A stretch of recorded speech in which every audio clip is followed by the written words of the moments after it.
Very good morning students. मैं अरविंद कुमार सिंह एक बार पुनः उपस्थित हूँ। क्लास 7th का चैप्टर 5 हम लोग ट्रायंगल पढ़ रहे थे, जिसमें हमने शुरुआत करी थी बेसिक कॉन्सेप्ट्स ऑफ ज्योमेट्री।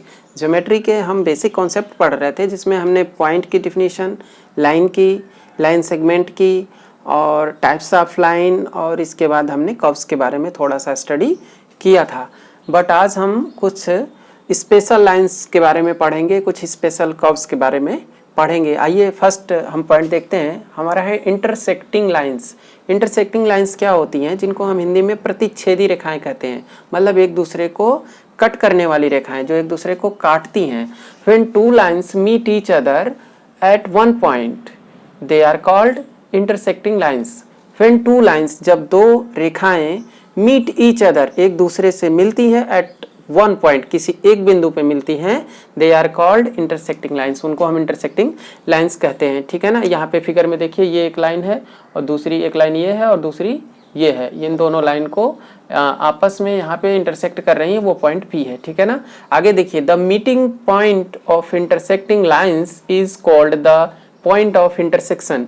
जो मीटिंग पॉइंट है, जहाँ पे दोनों रेखाएं आपस में टच कर रही हैं, मिल रही हैं, यहाँ पे कट कर रही हैं, इस पॉइंट को हम बोलते हैं point of intersection. That is प्रतिच्छेद बिंदु। जहाँ पे दोनों रेखाएं एक दूसरे को प्रतिच्छेद कर रही हैं, तो दोनों रेखाएं प्रतिच्छेदी रेखाएं, और जहाँ पे कट कर रही हैं उसको क्या बोलेंगे? प्रतिच्छेद बिंदु। ठीक है ना। इंटरसेक्टिंग लाइंस हैं दोनों, और जहाँ पे कट कर रही हैं वो क्या है? Intersecting point. Right. I think आप समझ गए होंगे। कुछ एग्जाम्पल देखिए, जैसे कि एग्जाम्पल एक है, अल्फाबेट में हम एक्स लिखते हैं, तो एक्स क्या है? एक इंटरसेक्टिंग लाइन का एग्जाम्पल है। रेड क्रॉस है ना, एम्बुलेंस पे आप प्लस बना हुआ देखते हैं, रेड क्रॉस का ये साइन है, तो ये भी क्या है? इंटरसेक्टिंग लाइन का हमारा एग्जाम्पल है। जैसे हमारे चौराहे होते हैं, तो सड़कें एक दूसरे को इंटरसेक्ट करती है 90 डिग्री पे। ठीक है ना। तो ये सब एग्जाम्पल्स हैं इंटरसेक्टिंग लाइन के। राइट। सेकेंड पॉइंट देखते हैं, पैरेलल लाइन्स, मतलब समांतर रेखाएं। A pair of straight lines which never meet each other even if they are extended to any length are called parallel lines। मतलब यह है कि समांतर रेखाएं क्या होती हैं? A pair of straight line, मतलब स्ट्रेट लाइन का पेयर। देखिए ये पेयर है, ठीक है ना, एक जोड़ा है, ऐसा स्ट्रेट लाइन का जोड़ा है ना, which never meet each other, जो कभी भी एक दूसरे से मिलता नहीं है, even if they are extended to any length, कितना भी दूरी तक हम इनको बढ़ा दें, बट ये कहीं भी एक दूसरे से नहीं मिलेंगी। These are called parallel lines. इनको हम पैरेलल लाइंस बोलते हैं। एग्जाम्पल के तौर पे देखते हैं, रेलवे लाइंस है ना, रेलवे ट्रैक जैसे कि आप देखे होंगे, इस तरह से ऐसे बना रहता है। ठीक है ना, ऐसे बीच बीच में स्लीपर्स डले होते हैं, तो ये कभी भी दोनों पटरियां आपस में एक दूसरे से कहीं मिलती नहीं है। ये पैरेलल लाइंस के एग्जाम्पल हैं। द स्टेप ऑफ लैडर्स, आप सीढ़ी भी ऐसे ही देखते हैं, सीढ़ी भी इसी तरह से होती है, ऐसे बीच में डंडे लगे होते हैं जिसपे हम अपने पैर से रख के चढ़ते हैं। तो ये वाला डंडा और ये वाला डंडा आपस में कभी नहीं मिलता है। ठीक है ना। तो ये सब एग्जाम्पल हैं पैरेलल लाइंस के। In the adjoining figure A B is parallel to C D. यहाँ पे एक लाइन ए बी है और दूसरी सी डी है। राइट। इसका नाम ए बी, नीचे वाली का सी डी। तो ए बी लाइन को लिखने के लिए हम ए बी लिखेंगे, उसके ऊपर एरो ऐसा लगाएंगे दोनों साइड उसका, है ना, और ये ऐसा एरो बना लेंगे, दोनों साइड इसका कर देंगे। Is parallel to C D, A B C D के पैरेलल है, we write as A B parallel C D. A B लिख के फिर दो पैरेलल लाइन इस तरह से बना देंगे, वर्टिकल पैरेलल लाइन, और बाद में सी डी लिखेंगे, इनके ऊपर भी लाइन का निशान बना देंगे इस तरह से। ठीक है ना। तो ये हो गया कि A B parallel C D, इस तरह से रिप्रेजेंट करते हैं। ठीक है। उम्मीद है आपको ये दोनों पॉइंट समझ में आया होगा। आगे देखते हैं। देखिए थर्ड पॉइंट हमारा है रे। रे मीन्स किरण। ठीक है ना, मतलब जो प्रकाश की पुंज होते हैं, प्रकाश की किरणें निकलती हैं, इस तरह से हम किरण को समझते हैं। रे क्या चीज़ है? अ रे इज पार्ट ऑफ लाइन। रे भी हमारा लाइन का ही एक पार्ट है, रेखा का ही एक भाग है। That begins at one point, जो एक बिंदु से शुरू होता है, यहाँ से शुरू होगा, एंड एक्सटेंड एंडलेसली, और एक्सटेंड मतलब बढ़ता जाएगा, एंडलेसली मतलब कभी भी समाप्त नहीं होगा, पता नहीं कहाँ तक बढ़ता जाएगा। ओनली इन वन डायरेक्शन, और सिर्फ एक ही दिशा में बढ़ता जाता है। ठीक है। अ रे is represented by the arrow. हम रे को एक एरो से रिप्रेजेंट करते हैं, हम इससे प्रदर्शित करते हैं, एक तीर से मार्क, ठीक है ना, एक तीर का मार्क बना करके हम रे को रिप्रेजेंट करते हैं, दिखाते हैं, प्रदर्शित करते हैं। The arrow points to the directions in which the ray is extending. जो एरो का पॉइंट है, एरो पॉइंट्स है, एरो पॉइंट्स करता है, बताता है to the direction in which the ray is extending, मतलब किस दिशा में रे जा रही है, ये हमें एरो बताता है, ठीक है ना। अगर हम इस तरह से बनाए हैं तो इसका मतलब ये हॉरिजॉन्टली सीधे इधर को जा रहा है, ठीक है ना, किधर को, हमारे राइट साइड को।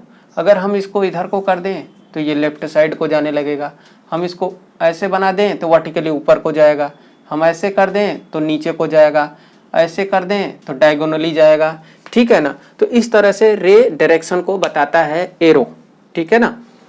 देखिए एग्जाम्पल के द्वारा और समझते हैं। The ray P Q can be written as P Q arrow, ऊपर, ठीक है ना, पी क्यू लिख के उसके ऊपर हम एक एरो बना देंगे तो इसका मतलब ये क्या हो जाएगा, यह एक रे हो जाएगा, ये किरण हो जाएगा। अगर हम इधर भी अगर एरो लगा दिए तो ये क्या हो जाएगा बताइए, पिछली वीडियो में हमने पढ़ा था, ये एक लाइन हो जाएगा, रेखा हो जाएगा, ठीक है ना। तो इसलिए हम एक ही साइड लगाएंगे। Here the first letter P is the starting point of ray. P क्या है, उस रे का स्टार्टिंग पॉइंट है, इस किरण का शुरुआती बिंदु है, प्रारंभिक बिंदु है, ठीक है ना। And the second letter Q is a point, और क्यू क्या है, ये ऐसा पॉइंट है on the path where the ray is extending. ये क्यू क्या है कि उसी रास्ते पर एक बिंदु है जिस रास्ते पर ये रे जा रही है, जिस रास्ते पे ये रे जा रही है उसी पे एक बिंदु है, ठीक है ना। द रे इज एक्सटेंडिंग, जिस पे रे एक्सटेंड होती जा रही है, बढ़ती जा रही है। The starting point of ray is also the end point for that direction in which the ray can't be extended, so ray has one and point. समझिए इसको, द स्टार्टिंग पॉइंट, ये है starting point of ray is also the end point, ये starting point भी है, and point है। क्यों starting इसलिए है क्योंकि यहाँ से रे आगे को जा रही है, एंड पॉइंट क्यों है, क्योंकि इससे इधर नहीं जा रही है, इसके पीछे नहीं जा रही है, तो यहाँ एंड हो गया, यहीं से निकली आगे जा रही है तो यहाँ एंड हो गया, इसका अब आगे बढ़ती जाएगी, तो ये इसका एंड पॉइंट भी है और स्टार्टिंग पॉइंट भी है, right. The starting point of the ray is also the end point for that direction in which the ray can't be extended. उस दिशा के लिए ये अंतिम बिंदु है जिस दिशा में हमारी रे नहीं जा रही है, हमारी किरण नहीं जा रही है।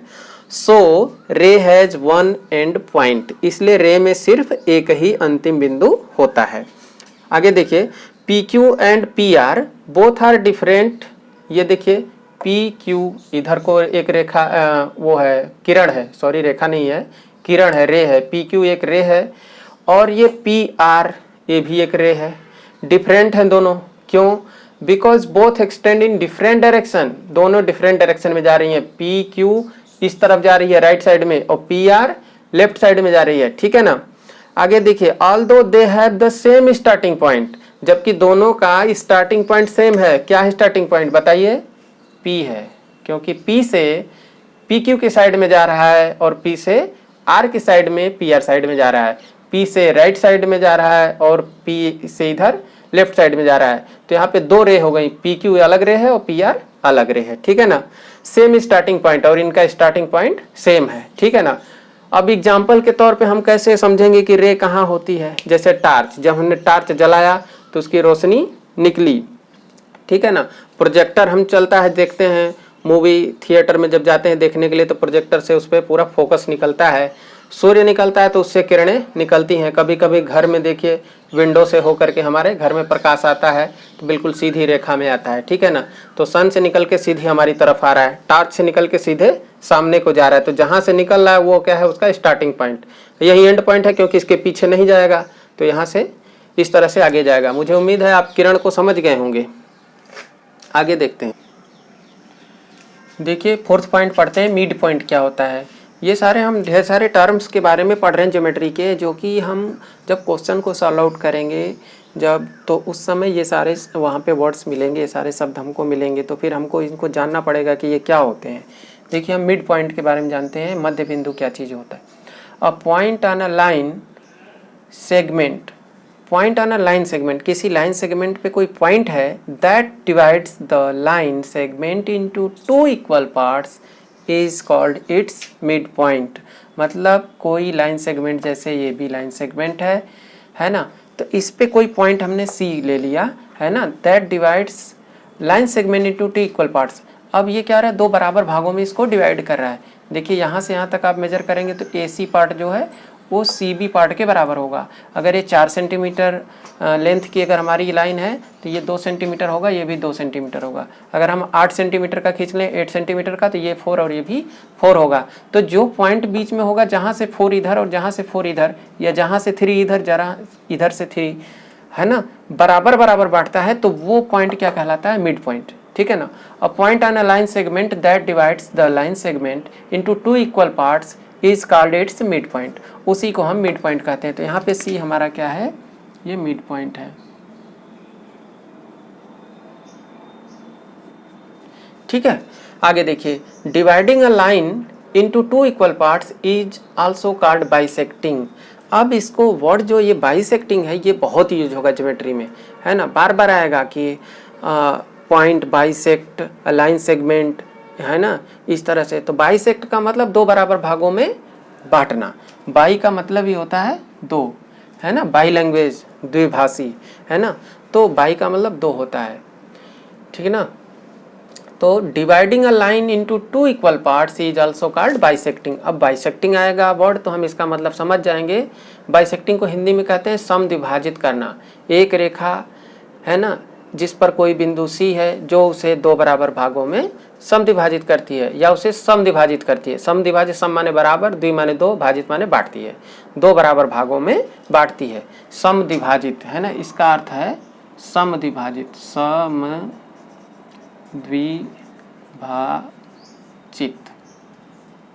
समद्विभाजित करती है मतलब बाइसेक्ट करती है। ठीक है, अगला देखिए, mid point bisect a line.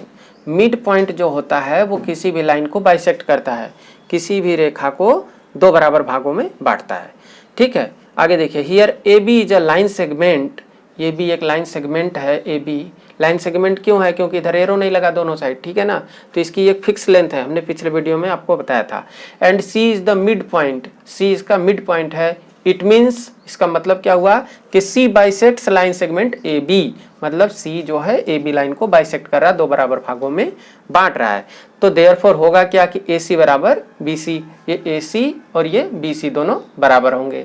अब इसको हम और क्या समझ सकते हैं कि ए सी और सी बी ये दोनों लेंथ को जोड़ दें तो किसके बराबर होगा, ए बी, क्योंकि ए बी को ही सी दो पार्ट में बांट रहा है।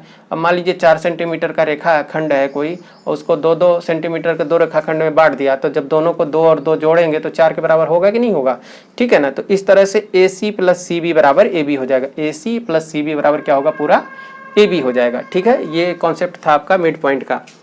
अब हम यहाँ से आगे समतल के बारे में पढ़ते हैं, प्लेन्स के बारे में, कि समतल क्या होता है और कितने प्रकार के होते हैं। आइए देखते हैं प्लेन क्या है, समतल। A plane is defined as a flat surface that extends indefinitely in all directions.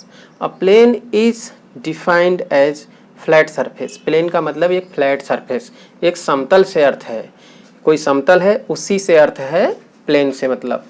That extends indefinitely in all direction, जिसको असीमित किसी भी दिशा में हम उसको बढ़ा सकते हैं। ठीक है ना। एग्जाम्पल के तौर पे आपको बताते हैं, a room has 6 planes. Room में कितने प्लेन होते हैं, 6 प्लेन होते हैं। रिप्रेजेंटेड बाय इट्स 4 वॉल्स, जो उसकी चारों दीवालों से रिप्रेजेंट होते हैं, और फ्लोर एंड सीलिंग से। ठीक है ना, फ्लोर से भी और सीलिंग से। फ्लोर का मतलब क्या हो गया, फर्श, सीलिंग का मतलब छत। तो छत और फर्श दो तो ये हो गए, और 4 दीवालें हो गई। ठीक है ना, 4 दीवालें आपको पता ही है, तो ये 4 दीवालें और छत और उसका क्या, तल, ये दिन 6 हो गए, 4 और 2 6 हो गए। तो a room has 6 planes represented by its 4 walls, floor and ceiling. All the 6 planes of the room can be extended indefinitely. इसको कितना भी बढ़ा सकते हैं। भाई आपको पता है रूम कोई 10 बाई 10 का है, कोई 15 बाई 10 का है, कोई 20 बाई 20 का है, बड़े बड़े हॉल होते हैं, आपने देखा होगा। तो हम कितना भी छोटा और कितना भी बड़ा इसको बना सकते हैं। दीवार हमारी मान लीजिए 10 मीटर ऊंची है, कोई उसको 20 मीटर ऊंची करा दिया, ठीक है ना, तो ये कितना भी एक्सटेंड किए जा सकते हैं, ठीक है ना। तो ये आपने 2 पॉइंट पढ़ा अभी, मिड पॉइंट क्या है और प्लेन क्या है। आगे देखते हैं प्लेन के और टाइप्स। आइए देखते हैं टाइप्स ऑफ प्लेन, समतल के प्रकार, ठीक है। फर्स्ट हमारा है पैरेलल प्लेन्स, मतलब समांतर समतल क्या होता है। जैसे हमने अभी पिछली वीडियो में समांतर रेखाएं पढ़ा था, पैरेलल लाइंस पढ़ा था कि 2 लाइन ऐसी पेयर ऑफ लाइन हो जो इन्फिनिटली एक्सटेंड हो और कहीं भी मीट ना करें, वो क्या होती हैं, पैरेलल लाइंस, ठीक है ना। Parallel planes are just like parallel lines. जो पैरेलल प्लेन्स होते हैं, जो समांतर समतल होते हैं, वो भी just like line, parallel lines की तरह ही होते हैं। The parallel planes also do not meet, parallel planes भी कहीं भी मीट नहीं करते हैं, जैसे पैरेलल लाइन कहीं भी मीट नहीं करती हैं। अदर नो ईच अदर, एक दूसरे से कहीं नहीं मिलती हैं। No matter how long they are extended, इसका कोई मैटर नहीं करता कि उनको हम कितना एक्सटेंड कर रहे हैं, कितना बढ़ा रहे हैं, कितनी दूरी तक उनको ले जा रहे हैं, ये कोई मैटर नहीं करता। For example the floor and ceiling of a room are 2 parallel planes, किसी भी कमरे में उसका जो छत होगा और जो उसका फर्श होगा, फ्लोर एंड सीलिंग, ये दोनों क्या हैं, ये प्लेन, ये पैरेलल प्लेन्स हैं, ठीक है ना। क्योंकि इनको हम कितना भी बढ़ा सकते हैं, छोटा कमरा है तो भी उसमें बराबर होगा, है ना, ऊपर छत होगा, नीचे फ्लोर होगा, ये दोनों पैरेलल होंगे। कभी छत और फ्लोर, कभी छत उसका और इसका फ्लोर, है ना, ये रूफ और सीलिंग कभी आपस में मिलेंगे क्या, नहीं मिलेंगे। तो ये दोनों क्या हैं, पैरेलल प्लेन्स हैं, ठीक है ना। तो आप समझे होंगे पैरेलल प्लेन्स क्या है ना। समांतर समतल मतलब कि आमने सामने की 2 दीवारें भी हो सकती हैं, है ना, कमरे की आमने सामने की 2 दीवारें कभी नहीं मिलेंगी, है ना। तो ये भी क्या है, ये पैरेलल प्लेन्स के एग्जाम्पल हैं, ठीक है ना। पैरेलल प्लेन्स आपको समझ में आ गया। दूसरा पॉइंट देखते हैं, इंटरसेक्टिंग प्लेन्स क्या होते हैं, प्रतिच्छेदी समतल। Some planes like the adjacent wall of a room, मतलब ऐसे प्लेन जैसे कि हमारे घर की 2 जुड़ी हुई दीवारें, ठीक है ना, एडजेसेंट जस्ट बगल की दीवारें, है ना, 2 दीवारें जहाँ पे एक दूसरे से मिल रही हैं, उसको आप देखिए समझिए। Some planes like the adjacent wall of a room meet each other, जो एक दूसरे से मिलती हैं इस तरह से, है ना, meet each other, such planes are called intersecting planes. इस तरह के प्लेन को हम इंटरसेक्टिंग प्लेन बोलते हैं, प्रतिच्छेदी समतल बोलते हैं। Whenever 2 planes intersect, they intersect at a line. Whenever 2 planes intersect, जब 2 प्लेन इंटरसेक्ट करते हैं, एक दूसरे को काटते हैं, एक दूसरे को प्रतिच्छेद करते हैं, they intersect at a line, तो वहाँ पे क्या बन जाती है, एक लाइन बन जाती है, एक लाइन पे इंटरसेक्ट करते हैं। In a room, है ना, रूम में the 2 planes represented by its adjacent wall, हम कमरे में जाके देखें तो 2 दीवारें एडजेसेंट प्लेन हैं, है ना, एडजेसेंट वॉल जो है वो एडजेसेंट प्लेन मतलब कि 2 एडजेसेंट प्लेन की तरह बिहेव करेंगी, और intersect of form and edge, और दोनों एक दूसरे को इंटरसेक्ट करेंगी और वहाँ पे फॉर्म क्या करेंगी, एक लाइन फॉर्म करेंगी। जैसे मैं आपको एक एग्जाम्पल के तौर पे दिखाना चाहता हूँ कि जैसे ये अगर हम समझें कि ये हमारी बुक है और ये वॉल है ना, तो ये एक वॉल है और ये एक सामने की वॉल है, तो ये देखिए दोनों ऐसे वॉल मिल गई और यहाँ पे क्या क्रिएट हुआ, एक लाइन बन गई, एक एज बन गया, ठीक है ना।